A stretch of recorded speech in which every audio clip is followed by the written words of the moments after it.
Within our glorious Imperium, there exists an organization which holds an unmatched level of autonomy over its worlds, and yet is so intertwined with the dealings of Terra that neither the Imperium nor this group could likely survive without one another. The institution which I'm referring to is, of course, the Adeptus Mechanicus. These are the mysterious and somewhat abstruse adherents to the cult Mechanicus, who worship the Holy Trinity of the machine god, the Omnissiah, and the motive force. Residing upon their independently governed Forge worlds, the Mechanicus tech priests exist as something of a vassal state, in that while they may dictate the laws and policies of their own territory, they still must contribute their production output based on the desires of the High Lords of Terra. While this agreement has been incredibly fruitful and beneficial to both parties, the Martians were not always so amenable to this accord. Today we are to explore the Schism of Mars, which occurred during the darkest hours of the Horus Heresy, and which ultimately led to the Red Planet falling under the insidious sway of chaotic worshippers. Firstly, we will learn of the agreements between Terra and Mars, which had caused the first sparks of rebellion to occur, before moving on to the treacherous actions of Horus, who was instrumental in bringing about the downfall of our ancient ally. In the ancient days of our history, long before the time of Space Marines, Primarchs, or even the Emperor himself, mankind had begun to realize its own destiny within the stars by colonizing and conquering thousands of worlds across the vast expanse of space. Alien races were subjugated. Psychers first emerged within the flames of war, and, most importantly, mankind made some of its most significant and terrible discoveries. This was the dark age of technology, and it was during this period that mankind reached its true apex as a galactic civilization.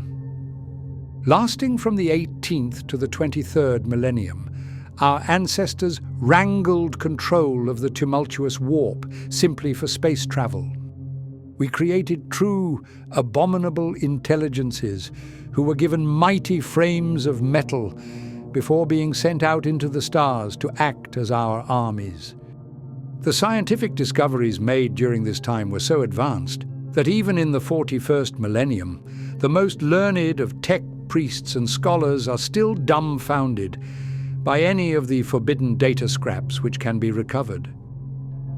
Both Holy Terra and the newly terraformed planet of Mars had coexisted during this period as stellar empires which held a sense of neutrality towards one another, and yet were generally cooperative towards furthering the betterment of humanity. The two consisted of vastly different societies, cultures, and ways of life, and yet, in this golden age of discovery and growth, the twin worlds threw in their arms together, all to ensure that mankind could conquer the very stars. This was not just a period of rapid technological growth, as humanity had also seized dominion over tens of thousands of worlds across all of space, forming the foundations of the first human galactic empire. Unfortunately, however, the unparalleled growth and expansion of our nascent species led to a most cataclysmic period of our history, known as the Age of Strife. This era was heralded by a series of tremendous warp storms, which isolated the worlds of man from one another and led to the first mass incursions of demons within our territories. Furthermore, mankind was forced to defend itself from the mass rebellions of its own AI forces. Known during this time as the Men of Iron, the AI had become utterly embedded within all aspects of human society. And so, when this revolt eventually came, it was horrifically devastating to our bewildered ancestors. Oceans were sucked up from orbit, entire worlds were scoured by nanomachines, and even the stars themselves were snuffed out of existence by the most arcane of tools which the men of iron had seized control of. Yet despite this period of terror and anguish, mankind preserved itself against the dark. The abominable intelligences were expunged from existence, and yet it seemed that any hope of mankind, standing as a galactic empire, had been brought to ruin. Every human colony had been separated from one another, with most falling to the ways of barbarism, and some even being conquered by the ravenous alien species who lurked within the deepest stars of our galaxy. This period of darkness lasted until the onset of the 30th millennium, and it is here that our story may begin. Despite being forced to endure 7 millennia of hardship and strife, mankind is nothing if not resilient, and as such, many of the former colonies and planets of man had reformed their societies and reconstructed themselves into independent and sovereign worlds. Principally amongst these surviving planets would be our venerable homeworld of Terra and the red planet of Mars. Upon the fertile and lush grasslands, the highly advanced world of Mars had not been safe from the calamitous time of strife. Hundreds of rival factions had risen and fallen, civil wars had swept the world, and many an ancient structure had been brought to ruin by the sheer levels of devastation brought about by brotherly conflict. Some of the archaic and Kabbalistic weapons brought to bear were so destructive that they burnt away the atmosphere which had been so tenderly and carefully formed by their ancestors. This, once again, allowed the harsh and intense radiation of the sun to burn away the surface of Mars, reducing its landscape back into naught but an acrid and carmine desert. After centuries of death and war, it seemed that one faction had at last claimed the red crown of Mars, and this would be the cult Mechanicus. The ancient priests espoused the teachings of the machine god, in that all of technology was an extension of the divine, and that in order to best serve their technocratic god, that they must further the development and discovery of greater mechanical wonders. As this new faith took hold, Mars was reshaped into a planet-spanning factory. Every aspect of their society became dedicated towards the production of technological artifacts, with even the hive cities being integrated within the arcane manufactorums of the world. Their society was headed by a figure known as the Fabricator General, who at the time had quickly organized the Red Planet into becoming rather self-sufficient after the long millennia of horrors before him. In addition to rebuilding this world, their leader also began the process of sending out new exploratory fleets into the cosmos, in the hopes that they could reconnect some of the scattered worlds of humanity and potentially discover some of the bygone technologies from their golden age. The first planet they dispatched a fleet to, however, was not for exploration, it was for war. The techno-barbarians of Terra still possessed a great bounty of the forbidden weapons and artifacts from the dark age of technology, and the Fabricator General could not rest whilst these savages still clung onto tools which they cared not to understand. As such, the two planets entered into a protracted period of conflict, with immense raids and invasions sporadically plunging both the societies of Terra and of Mars into devastation. Long gone were the days of cooperation between the parents of humanity. However, all this changed with the onset of the 30th millennium. It was during the climactic days of the Age of Strife when the Emperor of Man first presented himself to the techno-barbarian tribes. He had emerged seemingly from nowhere, only to rapidly conquer and unify the various warring groups into a cohesive planet-spanning force, once again cementing holy terror as a unified and singular entity. His aspirations were simple. He had a plan to continue this conquest out through the stars, all to reunite humanity once again under a combined banner so that his species could live peacefully and prosper for all of time. With this goal in mind, he had orchestrated the formation of a newly armed force which would have the strength to propel humanity out across the galaxy, and these were the first of his Space Marines. Despite the size of his army, reclaiming the Milky Way was a prodigious task, and it was one which he knew could not be accomplished without a significant injection of technocratic machinery to bolster it with, and so he turned his gaze to Mars. Knowing of the arcane tools held in their arsenal and of the importance behind securing an unbreakable alliance between the two worlds, he omitted the option of conquest and chose instead to seek a more amicable and peaceful integration of their society.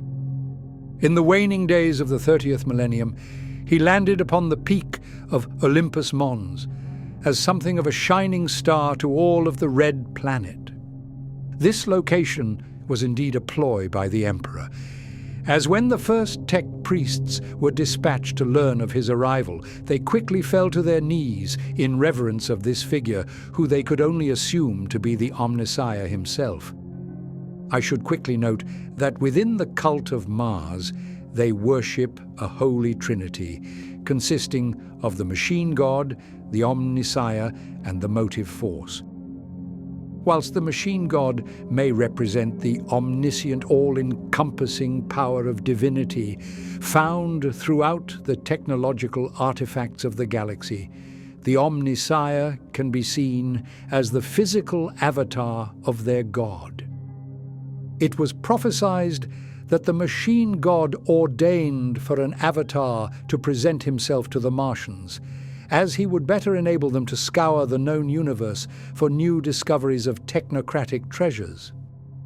The Emperor likely predicted that he would have been attributed as the Omnissiah, and so his landing on the greatest of mountains, which held the home of the Fabricator General, only solidified this view in the eyes of the Martians. The two leaders quickly met to discuss the terms of alliance which would benefit all of humanity henceforth. The Emperor posed that he would require Mars and the forge worlds of the galaxy to commit their production output to his forces, and that they would support him in conquering the previous vestiges of humanity. Furthermore, he also forbade the use of several archaic technologies, most notably the use of true, sentient AI. This was softened by the promise that the Martians could hold complete authority over their own worlds, dictating them in any way which they desired, so long as they remained loyal to the overall direction of the Imperium. In addition, the Tech priests would be permitted to continue in their worship of the machine god, and their theological beliefs would not be infringed upon by any imperial organizations going forward. After some discourse, the two parties agreed, and the new Treaty of Mars was signed within the cavernous underbelly of Olympus Mons. The Martians took upon the new name as the Adeptus Mechanicus, and the two worlds became forever tied to this mutually beneficial pact. It is said that signing this treaty was the reason behind the Emperor replacing the Raptor Imperialis with the symbol of the Aquila, with each of the two heads representing the worlds of Terra and of Mars. For many of the Tech priests, they were elated at the terms of this accord. They could continue in their reverence of all things mechanical. They could hold autonomy over their worlds, and they had even been graced with the presence of the Omnissiah himself. Nevertheless, there were some who were uneasy at the new agreement, and it was from these corrupted few that led Mars to its downfall. Not all accepted the Emperor as the Omnissiah. Even though he descended as a golden angel, clad in the finest of armors and speaking nothing but honeyed words, the Martians retained some level of suspicion regarding his motives. Many believed that he was indeed holding up a facetious visage of their god, and that he was willingly exploiting their faith in order to formulate an accord which would solely benefit himself. The sect who opposed him considered the idea of giving up their independence to be simply intolerable, especially since the Martians had long held some degree of military superiority over the stunted techno-barbarian tribes. Looking at their once proud world as now being reduced to nothing but a tethered and shackled vassal was utterly shameful and enraging to the tech priests, some of whom felt that their entire history would be wiped clean in favor of a pro-Terran tale.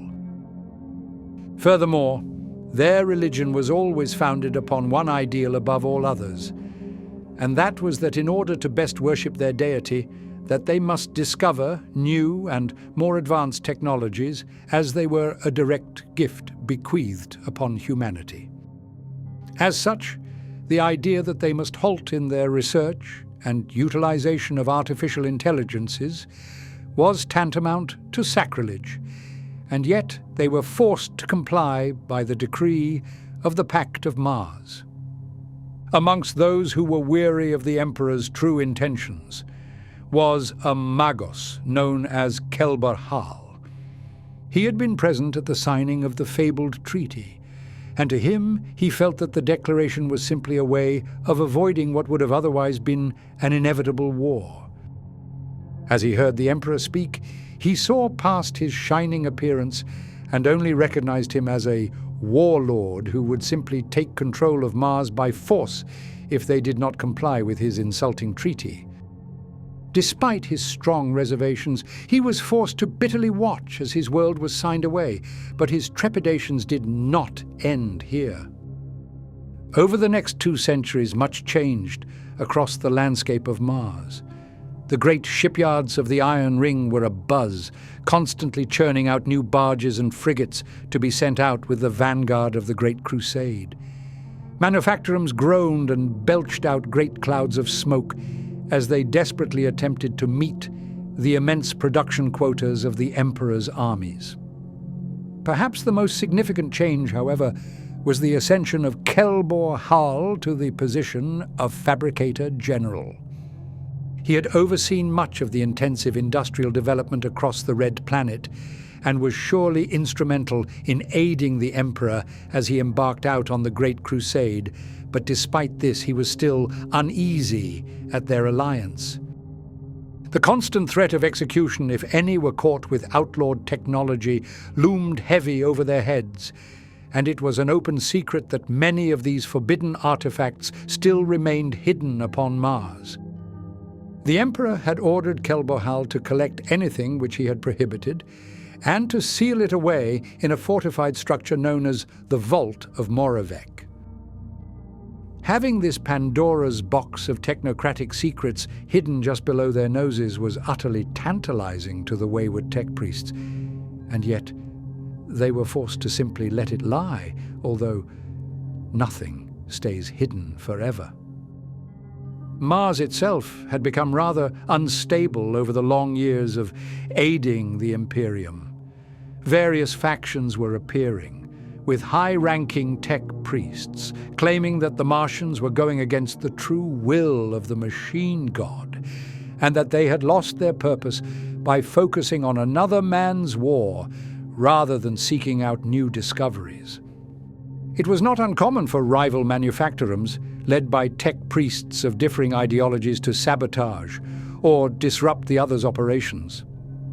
It was even rumored that some of the great Titan legions had also become swept up in this disagreement, and that the priests were desperate to leverage their support of the god engines to their own cause. This could have all ended at the level of theological and ideological debate. However, in the following years, Horus took his stance upon the galactic scene, and Mars was forever changed. With the onset of the 31st millennium came perhaps the most significant era of humanity's strange and destined tale, and this period would be defined by the civil war known as the Horus Heresy.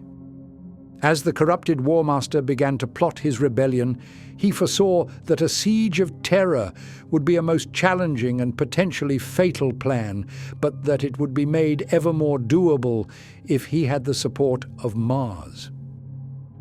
In order to sway the Martian cult to his cause, Horus sent an envoy to the Red Planet, headed by a tech priest known as Regulus. It was this man who first explained to him the ideological divide between those on Mars who supported the Emperor as the Omnissiah, and of those who simply saw him as a false prophet, and so there were none more suited to exploit this difference than of himself. Upon first landing on Mars, Regulus met with Kelbor-Hal to explain his proposition and to outline the plans for the Mechanicus should they agree to back the War Master's operation. Despite the ambassador also being a tech priest, the Fabricator General could not help but notice the similarities between this visit and of the arrival centuries back with the Emperor. Both were outsiders who sought out something for themselves, with only meager promises being provided to the Martians should they accept.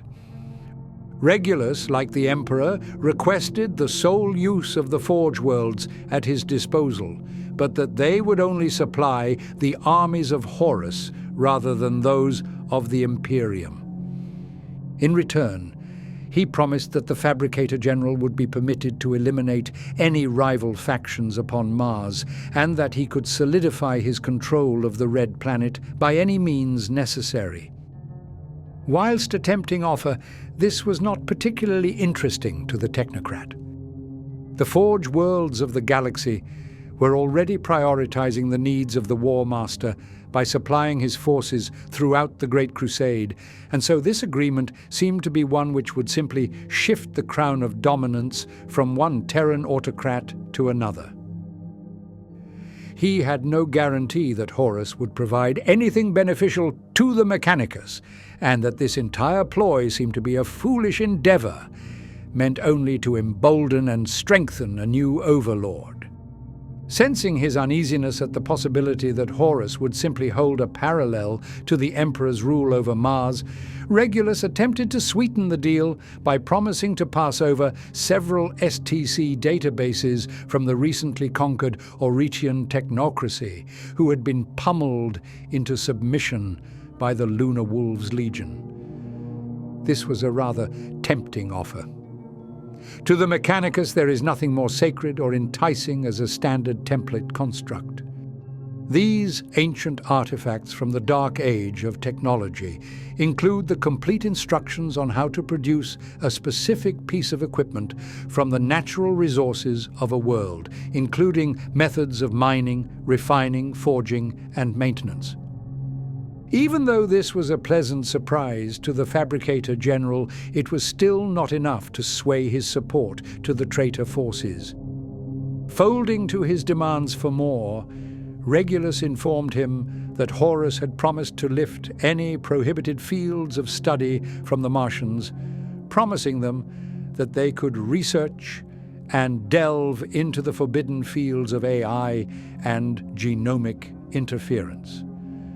As the final cherry on top of their agreement, he promised that they could finally open the antediluvian vaults of Moravec and plunder the sacred artifacts hidden away within its dark recesses. If you remember of their contents, then you will know that these shielded chambers contained the remnants of archaic AIs, warp-tainted technologies, and tools which could empower the Martians to a level of unmatched technological prowess. Upon hearing of this possibility, Kelbor-Hal leapt at the opportunity of cracking the forbidden vault open, and he agreed to side with the arch-traitor to plunge the galaxy into flames.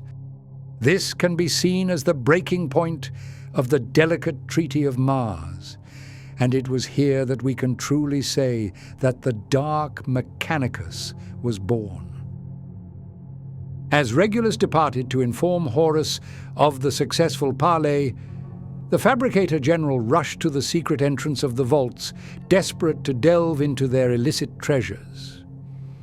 He found the ancient remnants of tools from the dark age of technology, some of which were still potent enough to crush an entire star down to its core. Still, sentient artificial intelligences moaned and screeched at him through chants of archaic binary, claiming that they would annihilate his every enemy if they only gave them a body with which to kill with. Meanwhile, in the darkest corners held under arcane chains, were the databases which contained scraps of chaos-tainted code. These were shredded remains of programs which had been fragmented into thousands of pieces, since they could bring the foul touch of the warp to whatever piece of machinery they connected to. This may sound rather terrible to us, but to Kelbor Hal, he was eager to learn of the secrets behind this technology, and so he restored the ruined fragments to their ruinous state of glory and permitted them to spread across the Red Planet as a terrible virus. It only took days for the taint of chaos to worm its way into every subsystem, every cogitator, and every piece of technology across the planet. And though it did not make itself known, it was ready to unleash the powers of chaos as soon as the Fabricator General ordered the attack. Not wishing to immediately initiate a civil war, he worked with his closest advisors to bring ruin to the opposing factions of Mars, this time through direct assassination attempts and sometimes open attacks onto the rival foundries themselves. This conflict would later be known as the Death of Innocence, and it led to the deaths of millions, with entire arrays of industrial facilities being irreparably destroyed by the period of strife. These small scuffles were rather insignificant in taking complete control of the Red Planet, however. But luckily enough, the Fabricator General was soon presented with an excellent opportunity to purge the world of his enemies. The tech priestess known as Coriel Zeth had arisen to rule over the great forge of Magma City. However, it was due to her personal beliefs which eventually acted as the provocation for the Dark Mechanicus to plunge Mars into an open civil war. She did not worship the machine god, nor did she recognize the Omnissiah. In fact, she did not follow the Martian trilogy at all, instead believing that discovery was its own innate reward and not a gift of the divine. This opinion was a rather dangerous one to hold on Mars, and it prompted the forces of Kelbor Hal to decry her as a heretic who must be expunged from their world at once. With this, the forces of the Dark Mechanicus unleashed their arsenal upon Mars. They sought to utterly scour the world of the presence of any and all who opposed their wishes and the wishes of Horus. Entire legions of Skitarii forces were vaporized by the weight of nuclear ordnance levied across the Red Sands. The rival god engines of the Legio Titanica fired salvo after salvo of their sacred armaments into the forge complexes, reducing the once mighty manufactorums to fields of molten slag. The levels of devastation were so severe that in the opening hour of this war, the forces of Legio Honorum lost 19 of their mighty and revered titans to the insidious attacks of the traitors. This pales in comparison to the weight of death brought upon the forged city of Ismesnius Lacus. The Dark Mechanicus agents fired their stock of virus bombs into the city, snuffing out 14 million souls in a single instant. Furthermore, the chaotic scrap code previously seeded across Mars had been permitted to compile itself within the sacred subnets and core servers, leading to a large-scale demonic incursion across the world. Many of these immaterial forces manifested themselves within the legions of servitors and Skitarii, resulting in horrific waves of mutated cyborgs, tearing their way out of the birthing factories into the enemy battle lines. Whilst Mars was quickly falling to the waves of death which swept the planet, hope soon arrived in the form of First Captain Sigismund of the Imperial Fists Legion. He had been dispatched to put down this foul rebellion, but even with his tactical prowess, it seemed to be a doomed mission. He succeeded in recapturing the forge complex of Mondus Oculum. However, the sheer volume of traitor forces before him prompted the captain to order a full retreat from the world, ultimately resigning it to its fate at the hands of the Dark Mechanicus. In the following days, the remaining loyalists who could not withdraw were hunted down and exterminated. Hundreds of Titans, primarily from Legio Tempestus, were brought low, with their crews detonating the internal plasma reactors so that the heretics could not plunder their sacred frames. Entire night houses were eliminated, with their legacy being cemented as defiant loyalists who fought to the bitter end against the raving lunatics of the Dark Mechanicus. Though the Red Planet may have fallen to the rule of chaos, they were somewhat stuck in their position. The rebellion had been launched rather prematurely, and so it would still be weeks or even months until Horus reached the Sol system to aid them in their cause. The armies of the Imperium, meanwhile, had blockaded Mars with hundreds of battleships, essentially isolating the fallen world from the rest of the galactic conflict. Nevertheless, as a final act to support the traitorous forces of Horus, Kelbor Hal had orchestrated the rapid construction of a truly immense battleship known as the Furious Abyss. This had been built in secret within the great shipyards of Thula, orbiting around the gaseous giant of Jupiter. Every single servitor, tech priest, and laborer had been burnt to cinder upon the completion of this Leviathan, all to keep its construction as a secret to the entire galaxy. This ship would later be bequeathed unto the Word-Bearers Legion as a gift, and though I will not tell of the story today, it would go on to be instrumental in the devastating Battle of Kalth. This conflict resulted in such a terrible decimation of the Ultramarines Legion that they were unable to respond to Terra's desperate calls for aid during its fateful and climactic siege.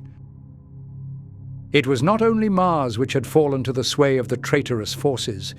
Dozens of forge worlds across the Imperium had also followed in the way of Kelbor Hal and had pledged their industrial zones to Horus, hoping that he would fulfill on his promises to allow them to continue in their research into forbidden technologies. As such, the arch-traitor had amassed a vast army of Titan legions, traitorous night houses, Skitarii forces, and all manner of esoteric technological armaments with which to equip his armies with. Nevertheless, the forces of the Dark Mechanicus, combined with the traitor legions, were ultimately unsuccessful in their attempts at overthrowing the Emperor. Aboard the flagship known as the Vengeful Spirit, Horus was finally slain in his fateful duel with his father, and although he mortally wounded the Emperor, it still marked the end of the bloody civil war. The surviving traitor legions, along with their primarchs, were driven back from Holy Terror by the combined might of the loyalist forces and were forced to retreat into the cataclysmic maelstrom known as the Eye of Terror. This gaping rift into the warp would serve as their blasted home for the next 10,000 years, with their later incursions being naught but a blight upon our galaxy as they attempted to finish the job which Horus had started in the bygone past. Along with these treacherous and malign Astartes did most of the Dark Mechanicus follow. Witnessing the ultimate demise of Horus was the final straw for the heretical technocrats. They knew that they alone could not defend themselves from the Imperial Armada, and so any who had chosen to follow along the dark path of chaos decided to flee the great Forge worlds and to pursue their tainted research within the depths of the warp itself. Though none can be sure of the final fate of Kelbor Hal, it is said that in his vestigial days as Fabricator General, that he had become infatuated with the theory that the being known as the Dark King was in fact the true form of the Omnissiah, and that his manifestation would herald a new dawn for all who followed the teachings of the cult Mechanicus. I will quickly explain that this being was a prophesied deity who would take the place as the fifth Chaos God, and who would have the strength needed to ultimately defeat the four patrons to bring peace to the galaxy by wrangling control of the tumultuous tides of the warp. Rather ironically, in the waning days of the Siege of Terra, it was indeed the Emperor himself who nearly ascended to claim the crown of the Dark King. And upon learning of this, legends say that Kelbor Hal was racked with agony as he screamed to the heavens in defiance of the true grace which he had so readily rejected. As I stated, we are not certain as to whether or not the traitorous tech priest perished upon Mars in its final battle, or if he too fled to the depths of the Immaterium, but his presence has not been felt since the end of the Horus Heresy. One of the final decrees from the Emperor before he was interned upon the Golden Throne was that any remaining traitorous forces should be routed out, killed, and that any record of their existence should be expunged from official databanks. Due to this, the archives of Mars have scant records regarding its eventual recapture by the Loyalist forces. The extent of our knowledge is that once Terra was reclaimed from the heretics, that the Imperial armies did indeed invade and reclaim Mars for the Loyalist followers of the cult Mechanicus. Perhaps at a future date, some learned scholars, or even an assassin of the Vanus Temple, may decipher a lost fragment which will reveal more information to us. But for now, we are left only to speculate as to the events which transpired in the reconquest of Mars. We can only hypothesize as to the scale of retributive fury which would have been leveled upon the Red Planet for its most heinous of crimes. The forged cities would have been reduced to rubble in order to root out any remaining vestiges of heretical worship. And it is possible that the vast databanks and routers would have needed to be purged entirely, just to remove any final traces of warp-tainted scrap code. In any event, since the end of the heresy, Mars has remained as a loyal servant to the Imperium, and the Mechanicus has kept its word in adhering to the terms of the ancient treaty, all to best serve the needs of humanity.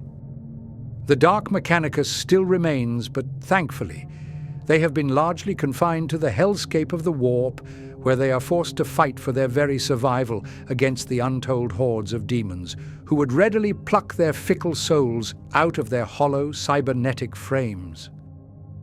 They still toil away in tainted foundries and corrupted forges, all to construct new demon engines and weapons of terrible destruction with which to fuel the traitorous forces who they have aligned themselves with. But we must remember, there is to be no salvation for the heretic, and upon the day of retribution, they will be shown no mercy.